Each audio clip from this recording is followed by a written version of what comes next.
Module numéro 1. Généralité sur l'ouvrier évangélique. 3e leçon. 5 principaux caractères qu'un ouvrier évangélique doit développer pour bien remplir son ministère. 5 principaux caractères qu'un ouvrier évangélique doit développer pour bien remplir son ministère. Que Dieu vous bénisse. Le travail d'ouvrier évangélique nécessite des caractères spécifiques pour bien être accompli. Nécessité veut dire demander. Le travail d'un ouvrier évangélique demande obligatoirement des caractères spécifiques pour que ce travail soit bien accompli. C'est d'ailleurs la règle pour tout travail qu'un homme envisage de faire. Il faut nécessairement développer des caractères propres à ce travail pour bien le remplir. Il faut que ça entre dans votre tête que la connaissance ne suffit pas. Il faut une transformation mentale. Parce que quand on dit caractère, c'est-à-dire au niveau de la mentalité.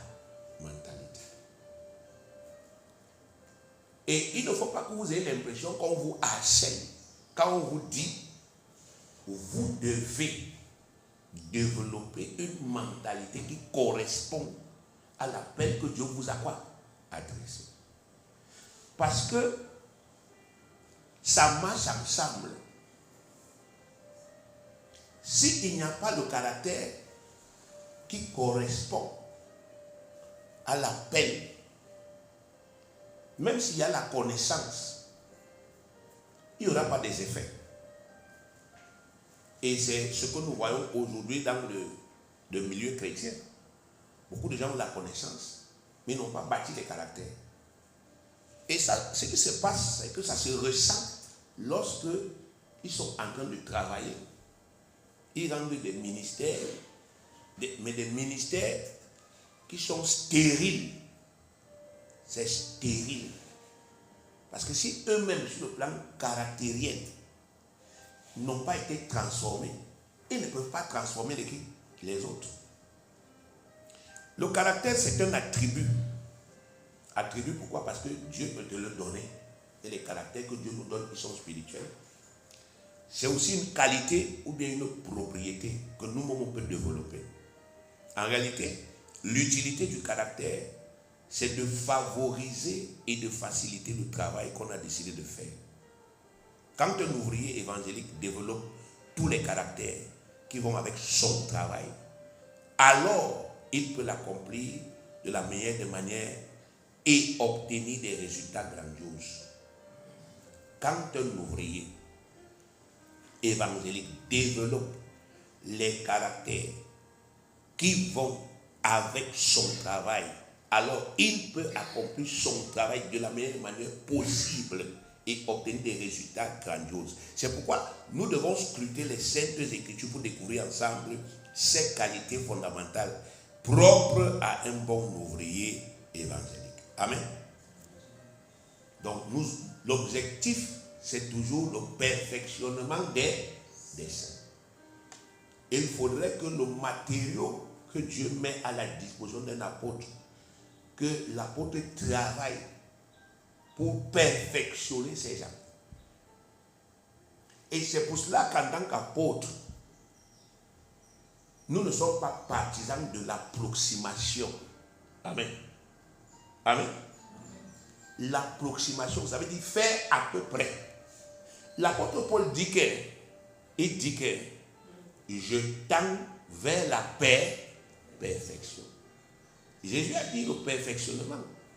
Les apôtres disent perfectionnement. Donc nous aussi on doit mettre à l'esprit perfectionnement. Amen. Alors, le premier caractère, c'est l'humilité. Ou bien, le caractère qui vous permet d'être parfaitement conduit par le Seigneur. Donc, non seulement j'énumère, mais je vous donne aussi son utilité ou sa fonction. L'humilité ou le caractère qui vous permet d'être parfaitement conduit par le Seigneur. Chaque mot qu'il y a ici n'est pas hasardeux, il n'est pas superflu. On n'a pas mis les mots là parce qu'on voulait gonfler le texte. Le mot parfait là, qui est là, il est à sa place. Si vous êtes humble, Dieu vous conduit parfaitement.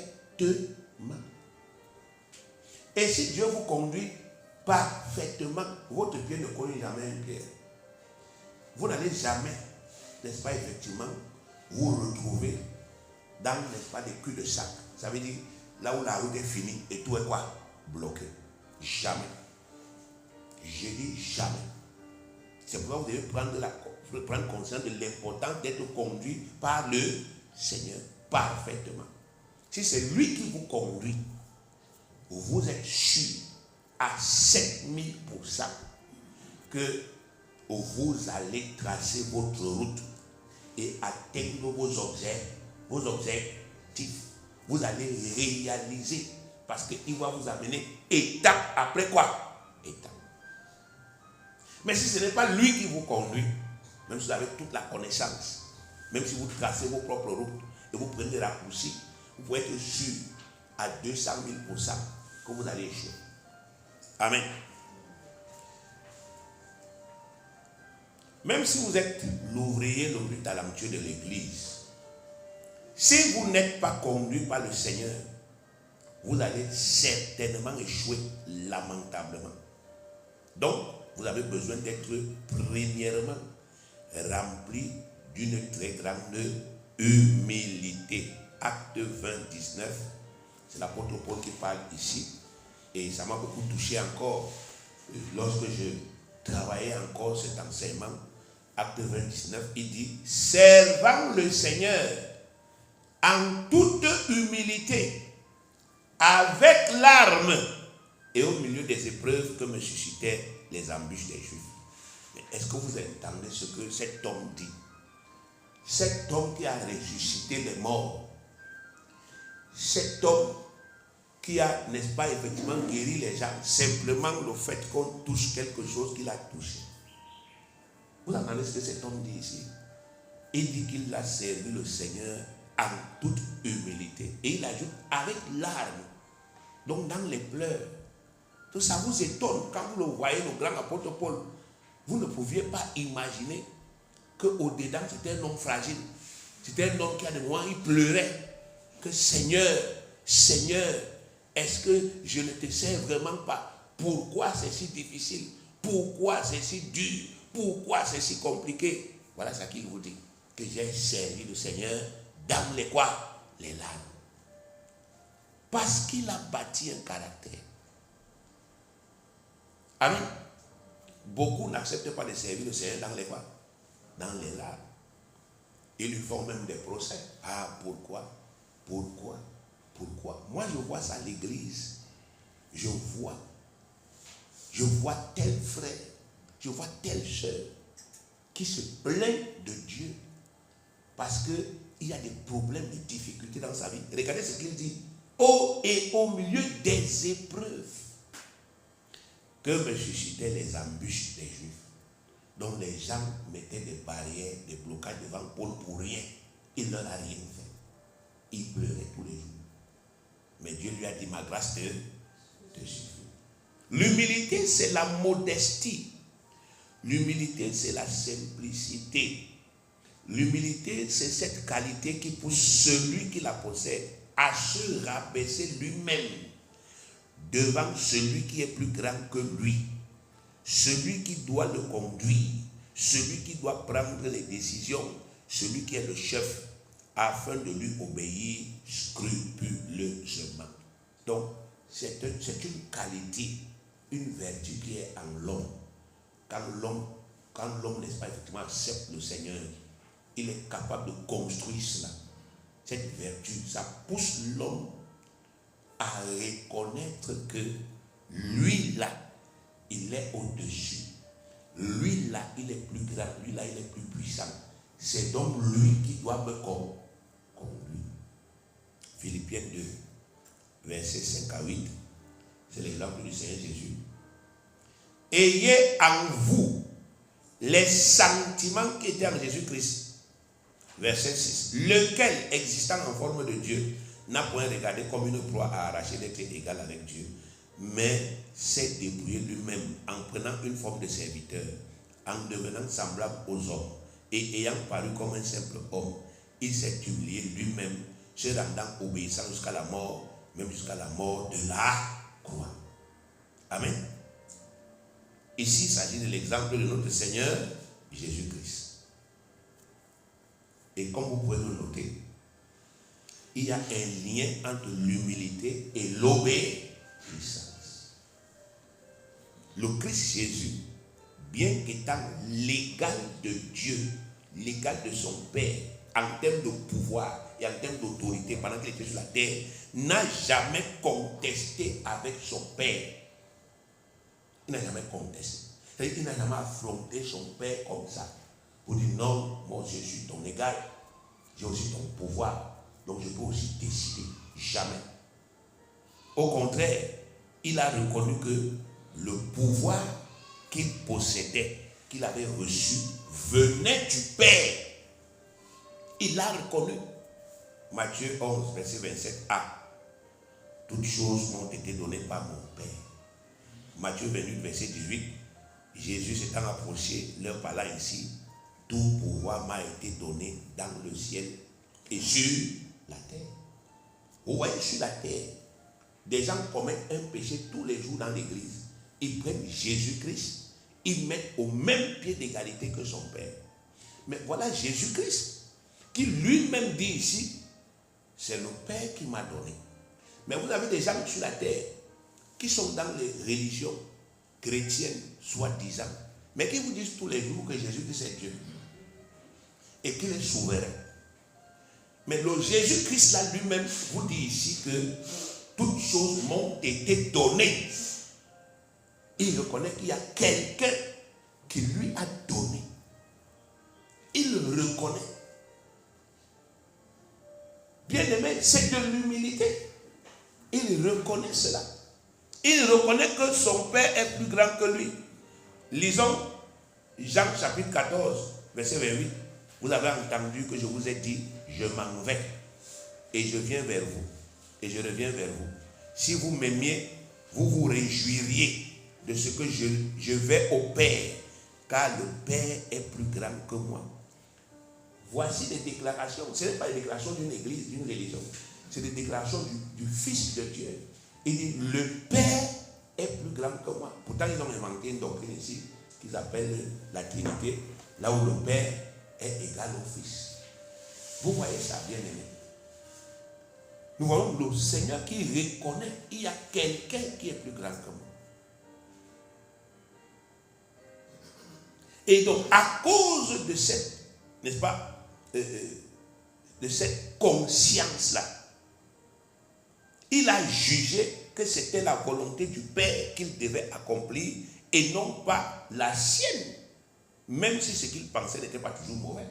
Il a dit, parce qu'il y a quelqu'un qui m'a donné d'être ce que je suis et parce qu'il y a quelqu'un qui est plus grand que moi, c'est la volonté de cette personne que je dois faire. Jean 6, 38, car je suis descendu du ciel pour faire non ma volonté, mais la volonté de celui qui m'a envoyé. Donc, vous voyez bien aimé que en réalité c'est un processus. C'est quelque chose qui se passe d'abord dans la tête. Il y a un travail de réflexion honnête qui se passe là dans la tête.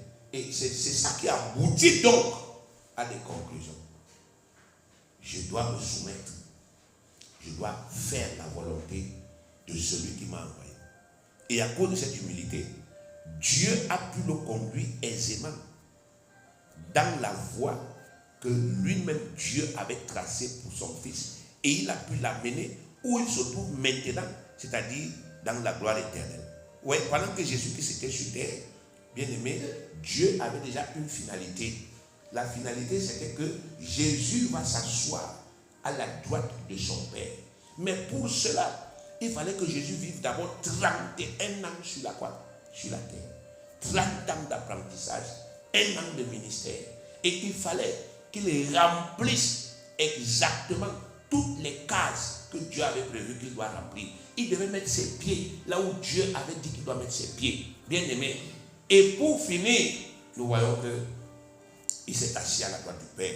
Philippiens 2, 9 à 11. C'est pourquoi aussi Dieu l'a souverainement élevé et lui a donné le nom qui est au-dessus de tout nom, afin qu'au nom de Jésus, tous genoux fléchissent dans les cieux et sur la terre et sous la terre, et que toute langue confesse que Jésus-Christ est Seigneur à la gloire de Dieu le Père. Vous voyez ici, bien aimé, le secret pour ne pas perdre du temps à sa vie, pour ne pas perdre du temps à ses projets, pour ne pas perdre du temps à son ministère. Le secret, c'est de se laisser conduire par le Seigneur. Il y a beaucoup de choses. Aujourd'hui, je rends grâce à Dieu parce que toutes choses concourent au bien de ceux qui aiment le Seigneur. Il y a beaucoup de choses que lorsque nous regardons en arrière aujourd'hui, nous voyons cette chose-ci, elle n'avait pas sa place. Cette chose-ci, on ne devait même pas mettre, n'est-ce pas, effectivement, nos pieds là-bas. On ne devait même pas s'associer ici. On ne devait même pas entrer ici. Parce que, au lieu que ces choses puissent faciliter notre marche, ces choses nous ont comment? Ralenti. Ça a absorbé notre temps, ça a pris notre énergie, ça a même pris parfois notre argent. Et pour finir, c'est parti nous créer des quoi? Des problèmes. Preuve que nous n'avons pas consulté le Seigneur. Nous n'avons pas été humbles. Parfois, il y a des choses, le Seigneur voulait que nous attendions encore, mais on s'est précipité et on a allé dedans, sans nous avoir la révélation, sans nous avoir la direction, et ça allait s'écarter, et ça nous a créé des problèmes. Mais nous voyons dans le cas du Seigneur Jésus, qu'il n'a jamais eu de retard, jamais. 1 an plein, il a tout accompli, parce qu'il marchait tous les jours en suivant la direction que le Père lui donnait. J'ai même un merveilleux récit dans Matthieu chapitre 8. Vous savez, lorsqu'il est parti guérir la belle-mère de qui? De Simon. Amen. Il a prié pour les gens. Et après la nuit, il est allé sur la montagne, il est parti prier. Il est allé dans un lieu secret. En tout cas, il est parti prier. Et quand il est revenu tôt le matin, Pierre lui a dit qu'il y a d'autres gens qui sont venus pour qu'il prie pour qui? Pour eux. Bien aimé, Jésus lui a dit, allons ailleurs. Allons ailleurs. Incroyable, mes frères. Jésus qui est venu sauver les gens. On lui dit que non, les gens ont entendu que tu as fait des miracles, ils sont où? Là. Il dit à Pierre, il n'arrive même plus à la maison. Allons comment? Ailleurs. Vous voyez ça, bien aimé. C'est ça, être guidé par le Seigneur. Nous voyons comment, avant d'aller se coucher, il part prier. Papa, la journée de demain, c'est quoi? C'est comment? Un jour à la fois. À la fois. Un jour à la fois. Il vit un jour à la fois. Il ne porte pas le poids d'un mois dans sa tête. Non. Un jour à la fois. Il vit aujourd'hui, il rend grâce au Père, il se couche, il prie. Papa, demain, c'est comment? On lui retrace encore l'itinéraire. Parce que la révélation chez Dieu, elle est progressive. Ce sont des clés simples. Mais il a construit ce caractère, l'humilité. La réussite avec Dieu, elle est simple, bien aimée. Elle est comment? Elle est comment? Elle est simple. C'est nous qui compliquons les choses. C'est pour ça qu'on travaille encore de renouveler ton intelligence. Amen. L'humilité est une qualité qui prouve qu'on est honnête intellectuellement. Car seuls les gens humbles reconnaissent et respectent naturellement l'ordre qui est établi dans la maisonnée et se soumettent naturellement à la direction. Alléluia. Seuls les gens humbles reconnaissent l'ordre qui est établi. Même dans les lieux de service. Quand quelqu'un est humble, il reconnaît que dans mon lieu de service, il y a un chef. Amen. Il n'arrive pas là-bas en disant que non, c'est mon camarade de classe, on a fréquenté ensemble et puis j'étais toujours premier à l'école. Oui, ça c'était à l'école. Maintenant, au travail, il est quoi? Chef. Et tu dois le reconnaître. On appelle ça honnêteté intellectuelle. Tu dois reconnaître que effectivement, je suis dans le couple et Dieu a dit que c'est l'homme qui est le chef. Amen. L'homme est le chef. C'est lui le chef, la tête de la famille, c'est l'homme. Tu dois avoir l'honnêteté intellectuelle de le reconnaître. Si tu ne le reconnais pas, comme on vient de voir pour Jésus, tu ne peux pas t'humilier. Tout ceci fait de l'humilité une qualité indispensable pour que les gens soient conduits par Dieu. On ne peut conduire aisément que des gens qui sont réellement humbles. C'est pourquoi c'est l'humilité qui a présidé au choix des premiers apôtres du Christ. Ils étaient tous des pêcheurs de poissons, c'est-à-dire des hommes du peuple sans instruction, des gens qui n'avaient pas d'eux-mêmes, une très haute opinion, des gens qui se frottaient au petit peuple chaque jour en toute aisance et qui se fondaient dans ce peuple-là, des gens que le Seigneur Jésus pouvait conduire facilement. Vous aussi, vous devez le comprendre et vous appliquer dès aujourd'hui à développer réellement cette qualité en vous pour que vous puissiez être conduit le plus aisément possible par le Seigneur à travers vos dirigeants. Amen. Quand vous voyez le choix des premiers apôtres, vous voyez que le Seigneur a choisi les pêcheurs de poissons. Et quand vous rentrez dans, n'est-ce pas, effectivement, la coutume, vous voyez que le pêcheur de poissons, c'est un homme du peuple. Amen. C'est un homme du peuple. C'est un homme qui n'a pas de lui une très haute estime. Ce n'est pas un gars que vous allez trouver l'orgueilleux. Parce que d'abord, il sent le poisson. Amen. Et puis le quoi? Le poisson. Donc, ce n'est pas un gars qui peut se vanter. Ce n'est pas un gars qui peut dire à la fille là que vraiment, tu es même qui? Non, parce qu'il sait qu'il sent le poisson. Et il sait qu'il est obligé, n'est-ce pas, effectivement, de se frotter à tout le monde, tous les jours. Et c'est les gens qui ont un contact facile. Parce qu'ils vendent du poisson. Alléluia. Et les gens viennent là-bas tous les jours. Ils servent les gens. Ils ne sont pas des directeurs qui travaillent dans les bureaux climatisés. Ils sont les gens de dehors. Jésus-Christ les a choisis d'abord pour ça. C'est pour ça qu'il n'est pas parti dans les écoles de théologie pour aller choisir les gens qui allaient être, c'est quoi? Ses apôtres. Non. Il voulait les gens qui sont facilement modélables, malléables. Amen. Et c'est comme ça qu'il choisit aujourd'hui. Parce que vous avez l'impression que je suis trop pauvre, je suis trop misérable, je n'ai trop rien. Les apôtres étaient exactement comme ça. Le matériau que Dieu veut utiliser, c'est des choses, n'est-ce pas, effectivement, très simples. Dieu n'est pas dans les complications. Si Jésus était parti chercher les philosophes, c'est qu'il a encore sur la terre jusqu'à maintenant, avec les philosophes, en train de discuter. Parce que dès qu'il va dire telle chose, le philosophe va lui dire, bon, tu sais, Aristote avait d'abord dit que, et puis Platon, et puis, bon, toi, quand tu vois la lune là, la lune, est-ce que tu ne vois pas que, donc, Jésus devait être encore en train d'expliquer, discuter avec les philosophes jusqu'à maintenant. Allez voir l'apôtre Paul, non? Il n'a pas prêché en Grèce. Il allait essayer. Lui-même, il les a abandonnés là-bas. On l'a porté, on l'a amené dans un lieu qu'on appelle l'aéropage. Il y a une tribune. On lui dit, explique-nous ça. Quand il a commencé à parler de la résurrection des morts, les gars lui ont dit, bon, on va t'écouter là une prochaine fois. Lui, il a compris que vraiment, la philosophie n'est pas bien. C'est pourquoi il écrit que personne ne fasse de vous sa proie par une vaine doctrine qui s'appuie sur la sagesse des hommes, sur les rudiments du monde, sur la philosophie, et non pas sur qui? Sur Christ. Parce que c'est un piège. Alléluia. Donc vous devez bâtir ça. Vous devez développer ça en vous. Bâtir l'humilité en qui? En vous. Est-ce que vous me suivez, bien aimé? Vous devez construire l'humilité. Vous devez bâtir. C'est un travail. Vous ne devez pas confesser, Seigneur, je dis que je suis humble. Vous devez construire l'humilité en vous. Amen. Matthieu 18, verset 4.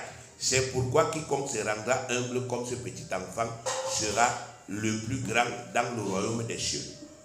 On dit que quiconque se rendra comment? Humble. Amen. Quiconque se rendra humble. Quiconque, c'est le nom de qui? De tout le monde. Celui qui se rendra humble ici, comme un petit enfant, sera le plus grand dans le royaume des cieux. C'est aussi simple que quoi? Que bonjour. Est-ce que vous me suivez? Est-ce que vous, frère, tu comprends ce que je dis là? Tu comprends? Je suis en train de dire ceci. Si tu construis l'humilité, ce qui va se passer, c'est que cette humilité va permettre que Dieu te conduise et que Dieu fasse comment? T'élève. C'est automatique. Cette humilité va te permettre de comprendre la parole de qui? De Dieu. Il va te l'expliquer.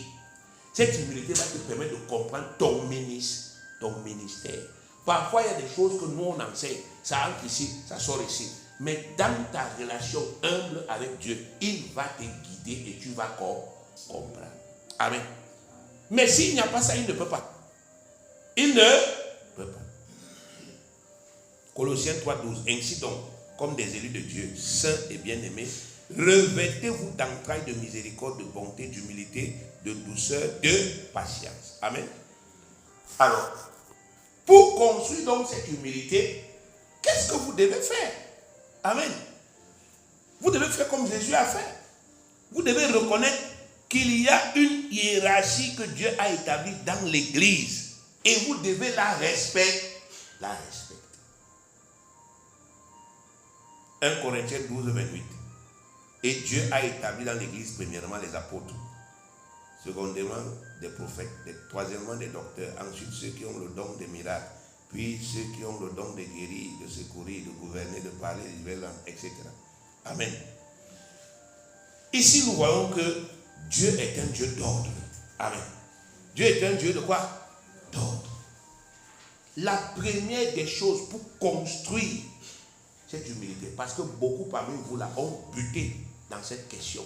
Pendant que je vous ai interrogé, je vous ai demandé que on fait comment pour construire l'humilité.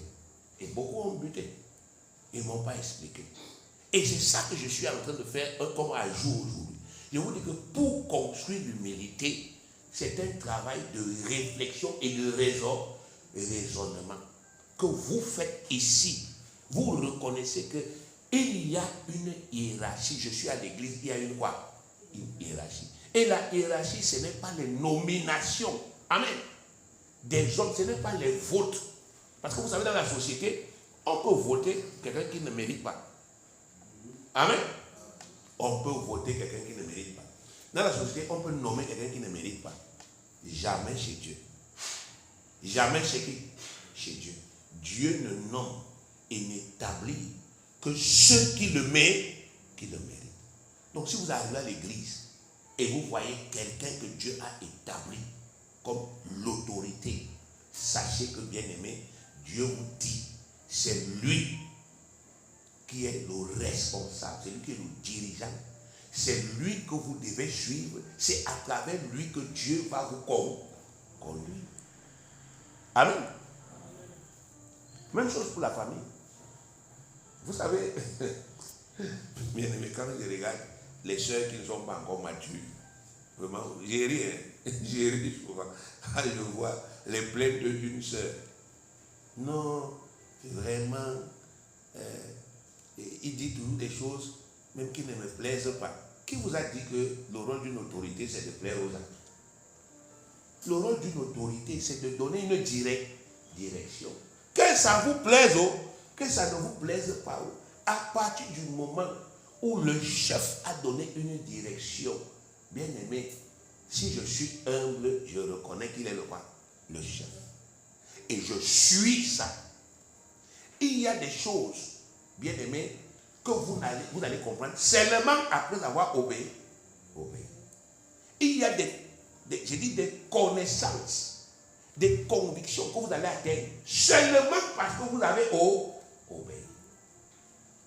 Bien aimé, la modeste expérience que j'ai, je vous dis dans la direction, tous les gens qui m'ont obéi, quand ils viennent me voir avec leurs problèmes, sans que j'ai prémédité, parce que je n'étais pas au courant, quand je dis fais comme ça, ils obéissent à la lettre, ils viennent me rendre des témoignages.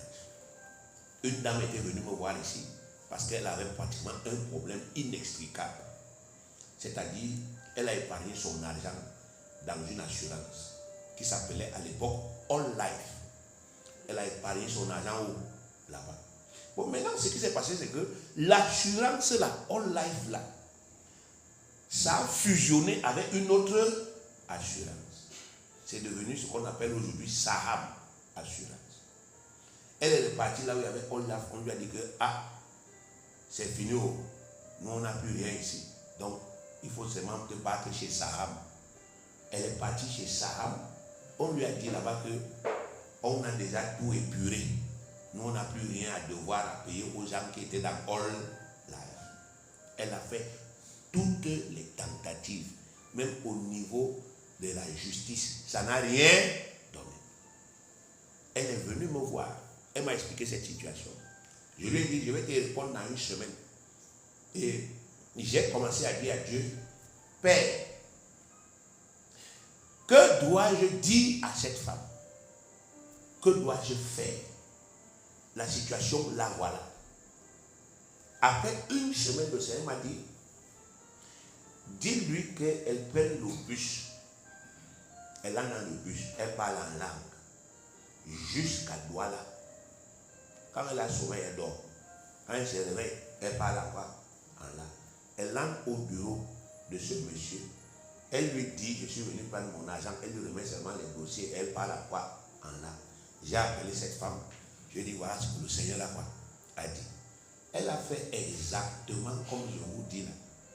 2 jours plus tard, elle est revenue ici nous dit, voici mon argent. Amen. Et les gens lui ont demandé à Douala que, mais tu as fait comment? Le type-ci a dit qu'il ne paye personne. Et elle a témoigné. Il y a quelqu'un qui est au-dessus de tous les hommes et de tous les cœurs et de toutes les décisions. C'est Dieu. Amen. Mais regardez bien aimé, il y a une direction. Mais la familiarité, le fait qu'on soit familier, qu'on soit toujours là ensemble, on mange ensemble, on boit ensemble, on partage ensemble, et ainsi de suite. Parfois, Satan travaille dans la tête des enfants de Dieu pour qu'ils oublient qu'il y a une hiérarchie. Il y a quelqu'un dont le rôle est de diriger, de former, d'instruire. Et quand il dit, amen, il faut écouter. Il faut écouter.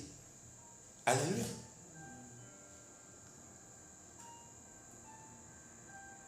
Donc, je commence par reconnaître qu'il y a une hiérarchie. Que ce soit dans l'église, que ce soit dans la famille, il y a une hiérarchie. Dans la société, il y a une hiérarchie. Même dans les priorités, il y a une hiérarchie. Je reconnais que Dieu est premier. Il est premier. On chante souvent ça, non? Alpha et Oméga. Je commence par reconnaître que Dieu est premier. Parce que dans ma relation avec Dieu, il y a des moments là où il y aura des chocs des intérêts. Vous comprenez ça? Les chocs de quoi? Des intérêts. Il y a un moment donné où mes intérêts vont venir s'affronter, s'opposer aux intérêts de qui? De Dieu. Si j'ai déjà reconnu que Dieu prime sur tout, je vais m'arrêter. Amen. Je vais laisser mes intérêts de quoi? De côté. Et je vais laisser primer l'intérêt de Dieu. Parce que je vais reconnaître que Dieu, n'est-ce pas effectivement, lorsque son intérêt est satisfait en premier, alors ça permet que, à travers cette satisfaction, nos petits intérêts aussi soient comment? Comblés. J'aurai cette manière de voir les choses. Et naturellement, je vais baisser. 1 Pierre 5,5. De même, vous qui êtes jeunes, soyez soumis aux anciens et tous dans vos rapports mutuels, revêtez-vous d'humilité, car Dieu résiste aux orgueilleux, mais il fait grâce aux humbles. Je voudrais rappeler que ancien ici ne veut pas dire plus âgé. Amen. Amen. Ancien ici ne veut pas dire plus âgé. Il n'est pas en train de dire regardez les âges et puis soumettez-vous à ceux qui sont plus âgés. Non, ça c'est le droit d'aînesse. Amen.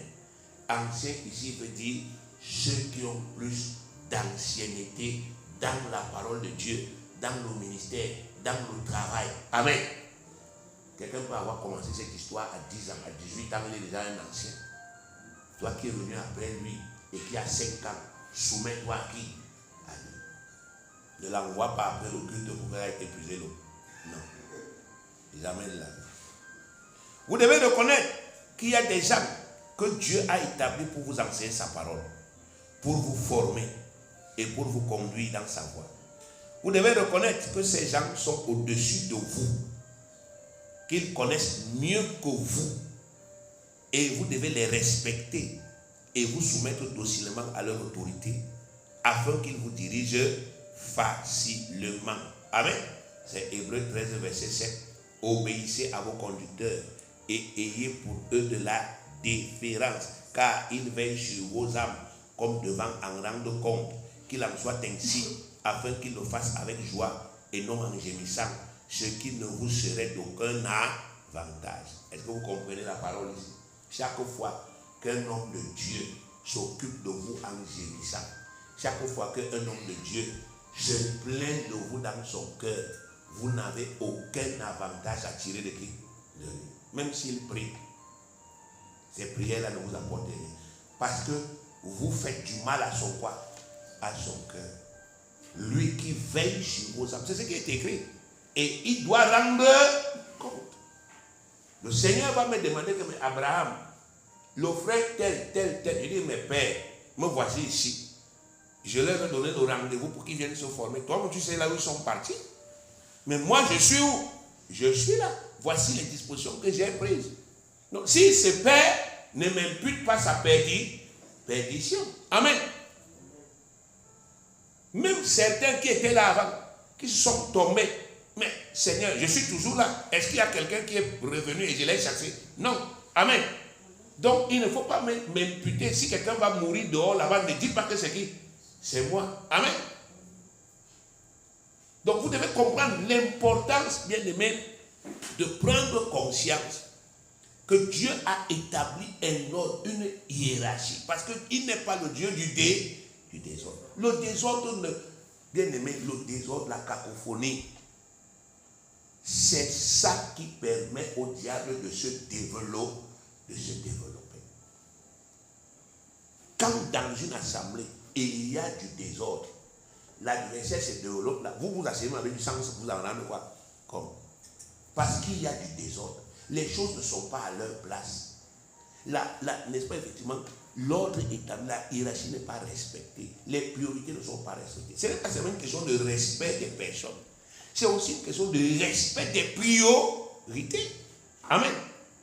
Comme nous avons vu dans le cours passé, Dieu a dit, allez, faites des nations quoi? Des disciples. Amen.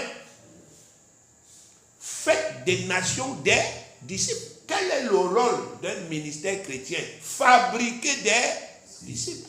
Bon, quand dans une assemblée, ce n'est pas ça qu'on fait. Est-ce qu'on est en train de suivre la volonté de qui? De Dieu. Ce n'est pas ça. Même si tous les jours, on prie dans cette église pour délivrer les gens, ce n'est plus la parole de qui? De Dieu. Parce qu'on doit prier pour quelqu'un lorsqu'on l'évangélise. Amen.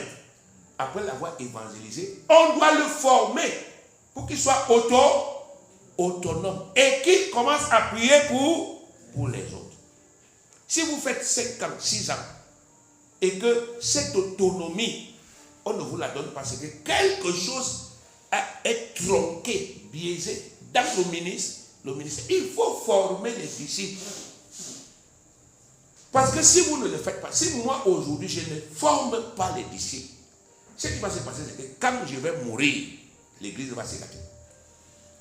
Parce que sans m'en rendre compte, je suis devenu comme le Dieu de l'église. Non, il ne faut pas ça prendre là. Il est là. Ouh, mon frère était déjà même pas, il est là. Allons, il va prier. Amen. Un jour, je meurs. Les gens commencent à prier. Ouais, qui va encore prier pour nous?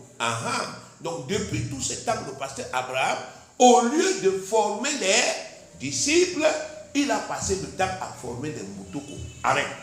Et maintenant, quand n'est-ce pas, effectivement, il meurt, c'est là où les gars se rendent compte que, mais mon frère, est-ce qu'il t'a laissé le secret qu'il utilisait souvent? Non, mon frère, on va le faire comment? Voilà. Donc, ce n'est pas seulement respecter les personnes, respecter la hiérarchie, mais c'est aussi respecter l'ordre établi par Dieu pour régir le travail qu'on fait dans son église. Bien aimé, si on donne normalement, on évalue le diplôme qu'on doit donner à un ouvrier. Il n'y a aucun doctorat sur la quoi? Sur la terre. Il n'y en a pas. Je vous dis, il n'y en a pas. Parce que l'ouvrier évangélique formé, c'est un donneur de vie. C'est pour cela que nous, apôtres, on est des perfectionnistes.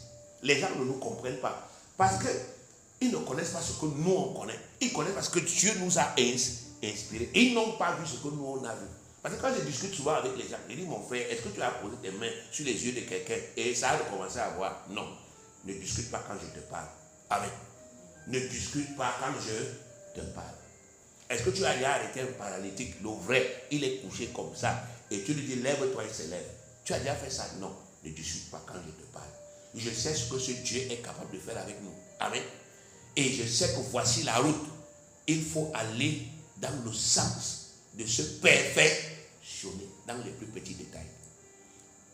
Et Dieu va travailler avec nous. Vous devez reconnaître que même si vous êtes fidèle, ça ne vous dispense pas des épreuves. Voilà encore quelque chose de très important pour être humble. Même si vous êtes fidèle, ça ne vous dispense pas des épreuves et des souffrances. Et quand les souffrances et les épreuves se présentent, au lieu de fuir vos dirigeants, vous devez plutôt souffrir avec eux. C'est 2 Timothée 2, 3. Souffre avec moi comme un bon soldat de Jésus-Christ. Alléluia. Quand quelqu'un n'a pas renouvelé son intelligence et admis que même comme je suis le plus fidèle de cette assemblée, il y aura des épreuves dans ma vie. Il y aura des souffrances dans ma vie. Quand il n'a pas ça, le jour où ça arrive, il fait comment? Il en a les chichons. Ah, depuis que je suis l'homme là, ma vie ne fait que, n'est-ce pas, effectivement, se compliquer. C'est pas ça, vous n'avez pas souvent entendu ça. Depuis que je suis là, ça ne fait que se compliquer. Mes finances se compliquent, le foyer se complique, les projets se compliquent. Donc vraiment, avant qu'il ne soit trop tard, il faut que, n'est-ce pas, effectivement, je me mette d'abord de côté. Voilà comment est-ce que quelqu'un, n'est-ce pas, effectivement, va se mettre de côté parce qu'il n'a pas admis dans sa tête que même quand on est fidèle, surtout même quand on est fidèle, il y a des épreuves et des difficultés. Amen. Même au milieu de la souffrance, vous devez continuer à vous soumettre humblement au Seigneur et à ceux qui vous dirigent. Car ces souffrances que le Seigneur permet dans vos vies vont vous façonner comme il veut que vous soyez et non vous détruire. Alléluia. Ça va vous quoi? Façonner. Ça ne va pas vous détruire. Romains 5, 3, 5 dit, bien plus, nous nous glorifions même des afflictions. Amen. On n'entend pas des amens là. Nous nous glorifions même des afflictions. Nous nous vantons des afflictions. Sachant que l'affliction produit la persévérance. La persévérance, la victoire dans l'épreuve. Et cette victoire, l'espérance. Or, l'espérance ne trompe point parce que l'amour de Dieu est répandu dans nos cœurs par le Saint-Esprit qui nous a été donné. Alléluia. Vous savez bien aimé. Hier, j'ai été attaqué. C'est-à-dire, c'est comme si toutes les douleurs que j'avais reçues dans la tête pendant l'accident sont revenues hier. Amen. Tout, je vous dis, c'est comme tout est revenu.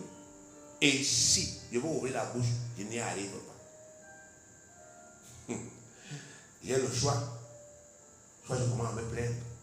Mais Seigneur, mais Seigneur, mais Seigneur. Soit alors, je pratique simplement la parole de qui? De Dieu. J'ai prié hier. Je ne sais pas comment j'ai pris Mando. Je n'ai pas pris un seul comprimé. J'ai dit, ah, laisse pour l'autre là, il faut laisser. Si je meurs, je meurs. Je vais mourir dedans. Dans la foi. Ça s'arrête où? Là. Je dis, même à côté de la boîte d'un remède, je ne suis pas passé. D'ailleurs, il y en a même plus. J'ai dormi, je me suis réveillé. Ça a augmenté. J'ai travaillé toute la journée. Je vous dis ce que j'ai fait aujourd'hui, vous ne pouvez pas imaginer. Je suis venu ici. Ça a augmenté. Et l'esprit dit que, mais tu vas, le diable dit que tu vas même prêcher comment? Je me suis assis, j'ai dit, ah Satan, laisse, on va lutter. J'ai commencé à prier, j'ai dit, je sais que c'est toi. Et je dis, pas au nom de qui? De Jésus. Et je sens comment, ça fait comment? Ça part, la paix revient. Amen. Il aurait suffi que je mérite et que je dise à Dieu que Voilà. Je suis même venu pour prêcher. Je suis en train de travailler. Mais c'est encore ma tête qui est attaquée. Alors que le païen qui est là dehors, sa tête est bien. Amen. Il aurait suffi que je raisonne comme ça. Peut-être que je ne serais même pas en train de parler là. Mais même dans la souffrance, je dois continuer à me soumettre à qui? À Dieu. Me soumettre à Dieu. Papa, je suis dans la souffrance. Même dans les larmes, je me soumets.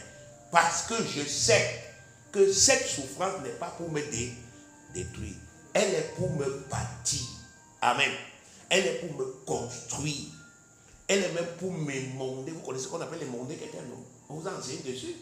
Quand les gens ont le cacao là, il y a souvent sur le cacao ce qu'on appelle les faux bourgeons, non? Est-ce que ça produit quelque chose? Non. Mais n'est-ce pas, ça absorbe la sève? Et qu'est-ce que, n'est-ce pas, effectivement, le propriétaire du champ fait? Il coupe souvent ça, non? Mais oui, ça fait pas mal au cacao. Ça lui fait, ça ne saigne pas souvent. Dès qu'on coupe ça, ça saigne. Donc, pour vous montrer que quand Dieu est en train d'enlever dans nos vies les choses qui absorbent notre énergie, pourquoi? Pour rien, ça nous fait mal. Amen. Mais cette souffrance, cette douleur, nous devons savoir que c'est pour nous construire. Amen. Jacques 1,12. Heureux l'homme qui supporte patiemment la tentation, car après avoir été éprouvé, il recevra la couronne de vie que le Seigneur a promise à ceux qui l'aiment. Alléluia. Vous avez compris à quoi ça sert? C'est pour vous perfectionner. Alléluia. Voilà comment on construit l'humilité. Donc on travaille dans sa tête. On ne dit pas seulement non, je confesse que je suis humble. Non. On initie une démarche, une réflexion. Et on est honnête. On est comment? Honnête. C'est l'honnêteté. L'honnêteté. Non, je reconnais que c'est lui qui doit me conduire. Ce n'est pas moi qui dois le guider. Pour l'instant, c'est lui qui doit quoi? Conduire. Et je dois le suivre. Amen. Et lui faire confiance.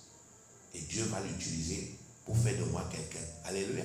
Mais et tu peux former quelqu'un après, lui il a un ministère qui est plus resplendissant, qui est plus grandiose. Alléluia. Mais ça ne va rien changer que c'est toi son père. Vous savez que celui qui a imposé les mains à l'apôtre Paul pour qu'il reçoive le Saint-Esprit en manifestation, son ministère c'était lequel? Il s'appelait comment? Ananias. Et on le confond même avec Ananias et Saphira. Mais c'est lui qui a imposé les quoi? Les mains. Il a imposé les mains à Paul. Mais regardez ce que le ministère de Paul est devenu. S'il n'y avait pas cet Ananias à Damas, Dieu faisait comment? La Bible dit quand Jésus l'envoie, Jésus parle de lui en termes élogieux. Il y a un homme de Dieu là-bas. Mais regardez ce que celui à qui il a imposé toute sa vie, Paul monte, il descend, il sait que c'est Ananias qui m'a imposé les mains. Amen. Et quand il se retrouve devant lui, il dit Père. Alléluia. C'est comme ça Dieu. 2. La fidélité ou bien le caractère qui permet au Seigneur de pérenniser son œuvre au travers de vous. La fidélité ou le caractère qui permet au Seigneur de pérenniser son œuvre au travers de vous. Amen. Amen. Pérenniser, ça veut dire quoi? Faire continuer. Alléluia. Poursuivre. La fidélité, c'est le caractère qui a la capacité de faire de vous des hommes et des femmes absolument sûrs pour Dieu. Des ouvriers sur lesquels il peut miser tout ce qu'il possède sans hésitation. Personne ne peut investir dans une affaire dont il n'est pas sûr.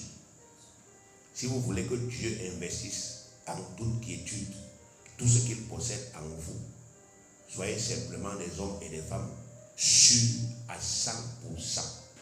Amen. Beaucoup de gens ont cru que les miracles qu'on fait dans le ministère, c'est la force. Ce n'est pas la force. Chaque miracle est un investissement. Amen. Et je dis bien, chaque miracle que Dieu accomplit au travers de toi, c'est un investissement. Dieu est en train de dire aux gens, je m'identifie à qui? À lui. Je me reconnais en qui? À lui. Donc, je prends ce que j'ai, je mets ça en qui? En lui. Donc, j'investis. voyez les hommes d'affaires, quand vous faites des dossiers, vous partez les voir, oh, je voudrais lancer un commerce, j'ai besoin qu'on s'associe, bon, tu me donnes le capital, et puis on va partager les bénéfices. Il a l'argent. Amen. Il a quoi? L'argent. Mais ce n'est pas parce que tu es chrétien qu'il va prendre, il fait quoi? Il te donne. Il va étudier le dossier. Et il va t'éprouver. Il va t'étudier. Il peut te dire, j'ai compris. Il ne répond rien. Mais il est en train de commencer à t'étudier. Parce que lui, il veut gagner l'argent. Amen. Il veut gagner toute opportunité de gagner l'argent. Pour lui, il ne peut pas s'amuser. Qu'est-ce qui lui prouve que ce que tu dis là est faux? Donc quand tu lui dis, tu viens, il ne peut pas te chasser. Amen. Mais il va t'étudier. Il va voir si tu es sûr. Parce que l'argent d'un riche, ça a plus de valeur que sa propre vie. Donc avant de mettre ça, il le met de quelqu'un. Il réfléchit d'abord. Amen. Parce que souvent, quand vous voyez, quand n'est-ce pas effectivement un riche perd son argent, il veut mourir. La Bible dit que la richesse est pour le riche une tour quoi? Forte. Donc lui croit que c'est la protection là-bas. Donc je prends cet exemple pour montrer que Dieu ne peut pas investir. Vous ne pouvez pas dire à Dieu, donne-moi l'ouverture des yeux des aveugles. Amen. Donne-moi l'ouverture des yeux des aveugles. En vous donnant ça, vous pouvez arriver à la présidence avec. Amen. Mais si vous n'êtes pas sûr, il ne peut pas vous donner. Mais si vous êtes sûr, il vous donne la résurrection des morts. Il va me ressusciter le mort. À travers un seul miracle, tu quittes d'un trou, tu arrives au firmament. Un seul conseil. Ça s'appelle la parole de connaissance, la parole de sagesse. Un seul conseil. Va dire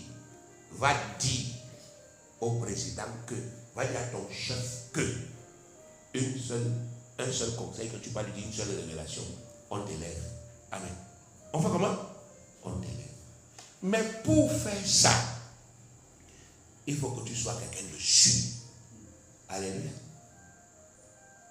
Allégeance, constance, dévouement, loyalisme, fiabilité sont des synonymes de la fidélité. Un ouvrier fidèle, c'est quelqu'un qui a fait allégeance. Faire allégeance, ça veut dire faire vœu d'obéissance ou de soumission. Donc, un ouvrier fidèle, c'est quelqu'un qui a fait allégeance à la cause du Seigneur et qui se dévoue chaque jour à cette cause. C'est quelqu'un qui est loyal envers le Seigneur et envers la cause à laquelle le Seigneur l'a attaché. Et fort de cette loyauté, il s'applique à faire chaque jour ce que le Seigneur l'a appelé à faire dans sa maisonnée. Donc vous voyez, lorsque le Seigneur m'avait parlé pour me dire, il faut changer le nom de cette assemblée. Parce qu'à l'époque, c'était Association des chrétiens pour le développement. Un jour, le Seigneur m'a dit, change Association des chrétiens pour le développement. Mais tu gardes le même sigle, ACD, sauf que ça devient Assemblée des chrétiens dévoués. Je lui avais posé la question, pourquoi? Il dit, Abraham, je vous ai déjà développé. Je vous ai déjà développé. Spirituellement, je vous ai tout donné. Tant que vous allez rester avec ce nom dans votre assemblée, votre focalisation, ça sera chercher les mariages, chercher le travail, chercher ceci. Et vous allez tourner à quoi? En rond. Mais à partir du moment où vous allez prendre le nouveau nom, vous allez comprendre que, hey, on est déjà développé. Il faut maintenant chercher à accomplir notre mission sur la quoi? Sur la terre. En faisant entièrement confiance au Père. En s'appuyant sur ce qu'il nous a donné comment? Avant. Parce qu'il nous a donné quand même des choses avant. En lui faisant confiance, on se dévoue. C'est ça qu'on appelle la fidélité. C'est un engagement envers une cause. C'est-à-dire, tu regardes comme ça, tu vois que, bien-aimé, la cause de Dieu est juste. Il faut que tous les hommes soient sauvés et qu'ils parviennent à la connaissance de la vérité. C'est une cause juste. C'est une cause noble. Et c'est une cause, n'est-ce pas, effectivement importante. Alléluia. Tu regardes ça. et tu décides, comme sur la terre, il y a des gens qui décident que lui, il va militer, il va consacrer sa vie pour les papillons. C'est son choix. Il y a des autres qui décident qu'ils vont consacrer leur vie sur les singes. Ici à Belabo, il y a des blancs qui ont un parc là-bas. C'est les chimpanzés. Les chimpanzés là vivent mieux que nous tous ici. Nous tous. Oui. Quand un chimpanzé est malade, le médecin vient des États-Unis pour venir l'opérer. Les gens qui sont là-bas sont gardés par les soldats du BI. C'est vrai. Je suis allé là-bas. J'ai dit, ces gens-ci sont cinglés. Amen. Dépenser autant d'argent. On ne porte pas le bébé chimpanzé avec les mains. On porte avec les gants. Ils ont les meilleurs laits. Qu'on fabrique les bébés chimpanzés. Les meilleurs laits. On les nourrit avec. Les meilleurs aliments. Les gens qui donnent leur argent là-bas, ce sont les gens qui ont décidé de se dévouer, de se consacrer à cette quoi? À cette cause. Vous comprenez ça? Donc nous aussi, on a le droit de réfléchir, d'examiner et de décider que non. Dieu aussi a une cause pour laquelle il se bat sur la terre. Consacrons-nous à cette cause. À partir du moment où on prend cet engagement, c'est terminé. Un ouvrier fidèle, c'est quelqu'un de sûr, sur qui le Seigneur peut compter chaque jour pour faire exactement ce que le Seigneur attend qu'il fasse pour lui. C'est quelqu'un, c'est pourquoi, c'est à eux que le Seigneur confie généralement les charges les plus importantes dans sa maisonnée et les choses les plus précieuses qu'il possède. Amen. Néhémie 13, 13. Je confiais la surveillance des magasins à Chélémia, le sacrificateur, à Tchadok, le scribe, et à Pédaja, l'un des Lévites, et je leur adjoignis Hanan, fils de Zakour, fils de Matania, car ils avaient la réputation d'être fidèles. Ils furent chargés de faire les distributions à leurs frères. Vous entendez ça? Donc ici, Néhémie t'explique que lorsque ils sont sortis de la captivité, vous savez que le roi, n'est-ce pas, effectivement, des Perses là, Cyrus, avait ordonné qu'on cotise de l'argent. Que c'est Dieu qui m'a donné le pouvoir. Il a dit de vous libérer. Allez rentrer chez vous, cotiser, donnez-leur l'argent pour qu'ils aillent reconstruire le temple. Ils avaient de l'argent. Et Néhémie te dit ici que dans l'exécution des travaux, il a confié les magasins aux gens comment? Comment?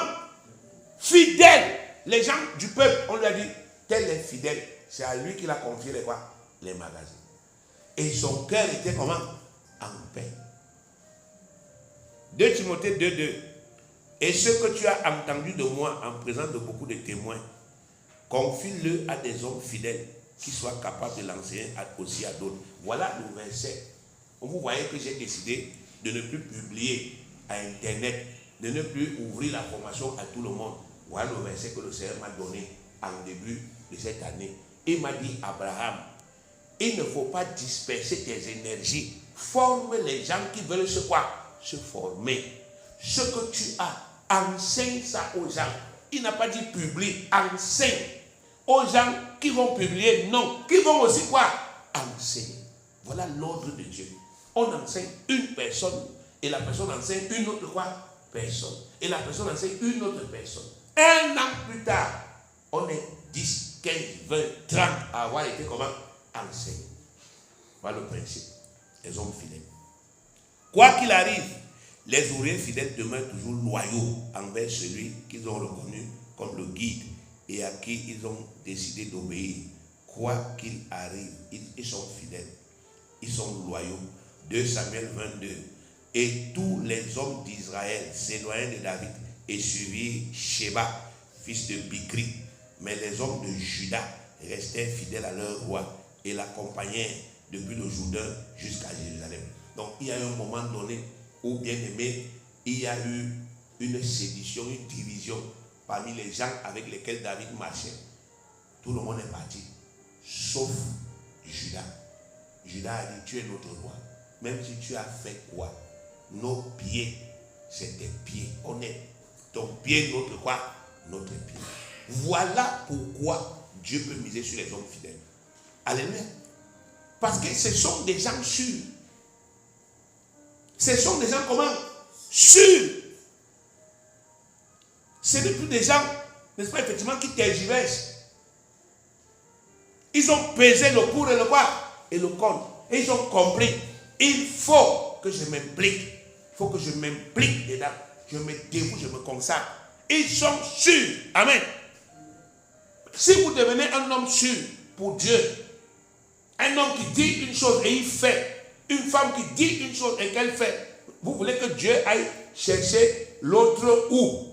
Et qu'il fait la magie. Est-ce que Dieu fait la magie? Dieu travaille avec les gens disponibles. Si c'est toi qui es la personne fidèle aujourd'hui, mais Dieu investit sur toi. Amen. Dieu protège toujours les ouvriers fidèles contre tout ce qui émane de l'adversaire directement ou indirectement pour les détruire. Amen. L'adversaire connaît les ouvriers fidèles.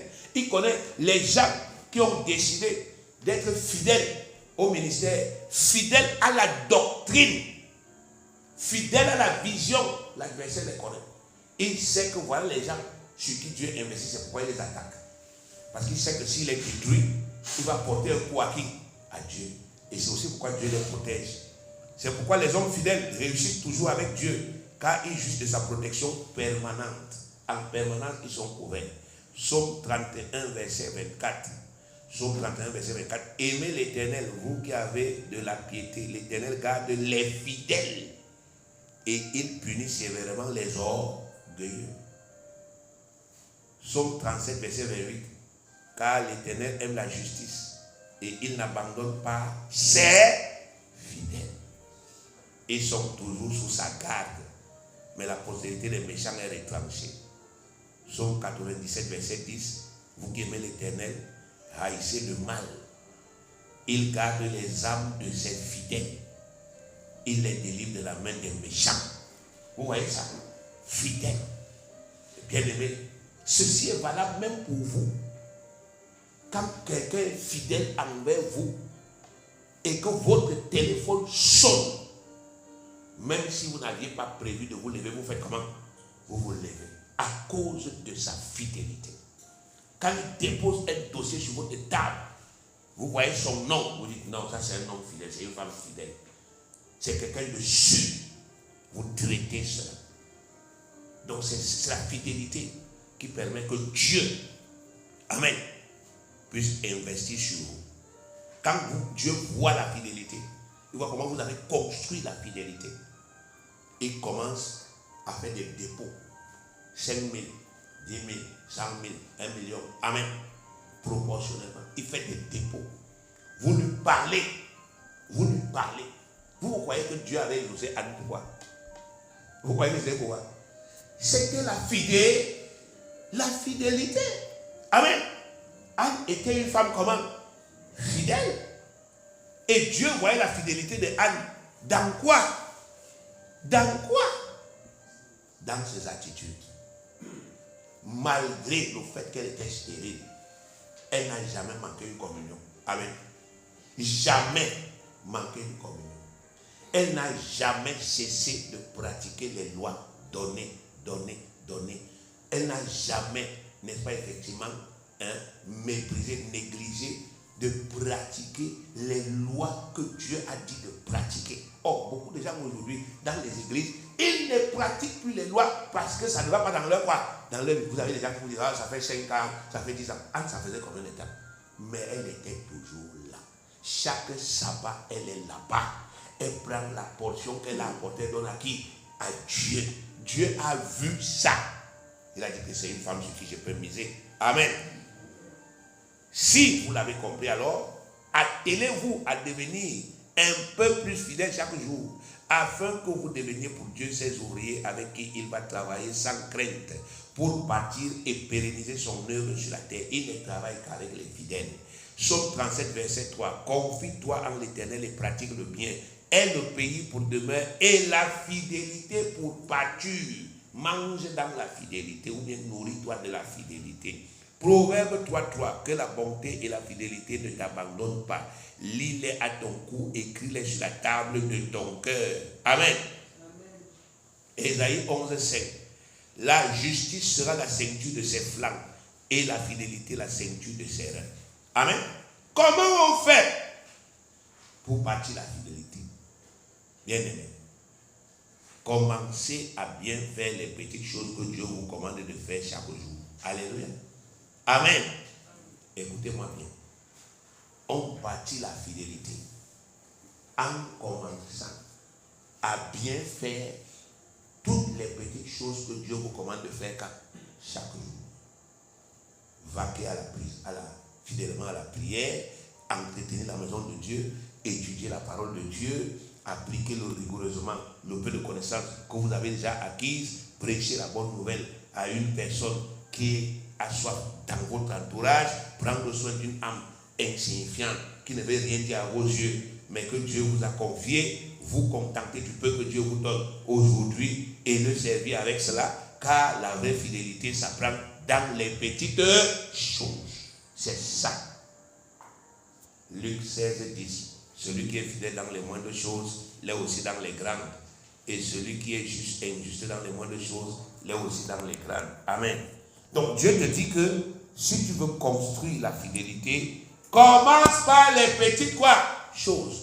La fidélité dans ta vie de prière. Parce que tu as compris, dans ton humilité, tu as compris que c'est quand je prie que Dieu me donne l'énergie. La fidélité dans, n'est-ce pas, effectivement, la prédication de la parole. Pas dans les grandes campagnes. La personne qui est à côté de toi. Quand Dieu constate que chaque fois qu'il y a une personne à côté de toi, tu te préoccupes de lui prêcher l'évangile. Tu n'attends pas l'éléphant. Amen. Mais tu prêches. Même si c'est une personne qui ne ressemble à rien. C'est une personne qui ne peut pas te payer la dîme. C'est une personne qui ne peut rien te donner. Mais tu t'occupes de cette personne. Dieu voit la fidélité.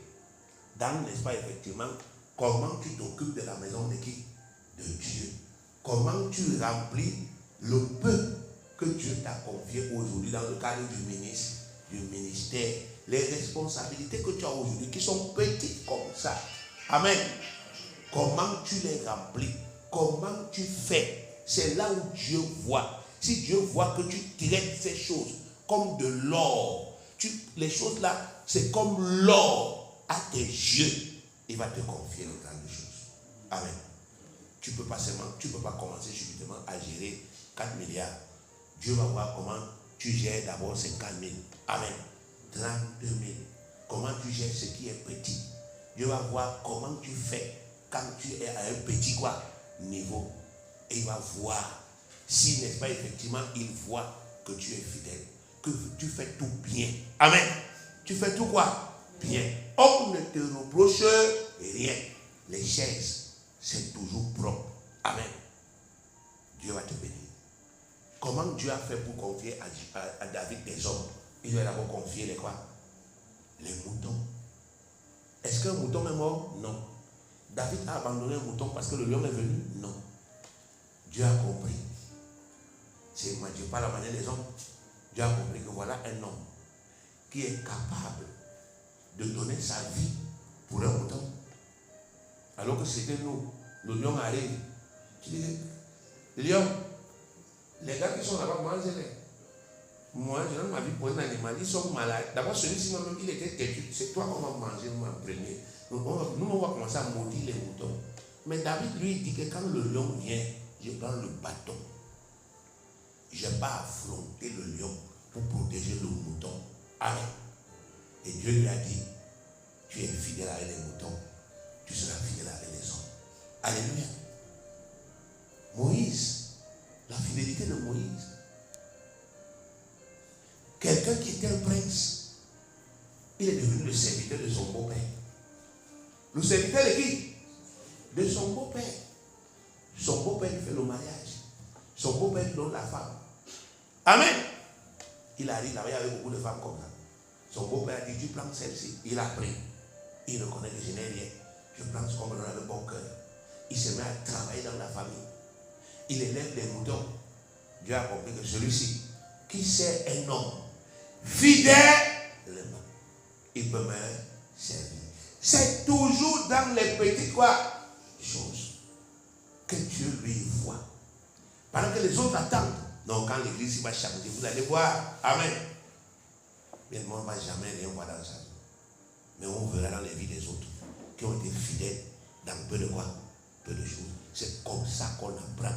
Si tu ne l'avais pas encore compris, sache que tu es à l'école de la fidélité actuellement. Est-ce que tu arrives à l'heure? Est-ce que tu arrives à quoi? À l'heure. Est-ce que tu as pris un engagement? Les appareils. C'est toujours bien, oui. Ça grésille. Quand on est allé en train de prêcher, tu as un problème. Ça ne va pas grésiller là-bas. C'est pas là-bas que ça doit grésiller. Amen. C'est pendant que tu es en train de préparer que ça doit grésiller. Parce que quand on prêche déjà, tout doit être nickel. Est-ce que tu as pris un engagement? Oui. Tes enfants, tu as pris les engagements? Oui. Ils sont toujours au culte? Oui. Tu t'arranges toujours? Oui. Dieu dit qu'il est fidèle. Il est comment? Fidèle dans peu de choses. Donc ne méprisez plus les petites choses. Que Dieu vous bénisse.